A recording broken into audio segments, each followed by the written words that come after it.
సరే పెళ్లి చూపులకు వస్తాడు. పెళ్లి చూపులకు వచ్చి నా కాబోయే భార్య ఏదంటే గోడ కూర్చున్నది కామె నీ కాబోయే భార్య. అబ్బాయి అమ్మాయి ఎదురు బదులు కూర్చుంటాడు. అమ్మాయి వాళ్ళ వాళ్ళు కిచెన్ రూమ్లోకి వెళ్ళి టీ తీసుకొని వస్తుంటాడు.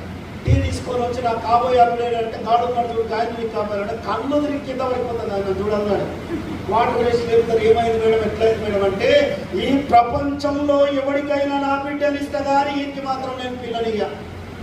అష్ట దరిద్రులు ఉన్న పట్టుకరా వాళ్ళకన్నా బిడ్డనిస్తా ఇంటికి మాత్రం నేను ఇయ్యా. గజ్జు కుక్క కన్నిస్తా కలిసి వాళ్ళ కన్నిస్తే ఇంటికి మాత్రం నేను పిల్లనియ్యాలన్నది. ఎందుకు మేడం ఏమైందంటే, ఏమి లేదయ్యా, నాకు పెళ్లి కానప్పుడు నా పెళ్లి చూపుల కానీ నన్ను చూడలిక వచ్చింది అప్పట్లో వీడు. నాకు పెళ్లి అయింది, పిల్ల పెళ్లి చూపులకు వచ్చింది. ఇప్పుడు కూడా వీడు చూడలిక వచ్చిండు. వీడు చూసుకుంటూ పోయేటోడే కానీ చేసుకునేటోడు కాడప్పో.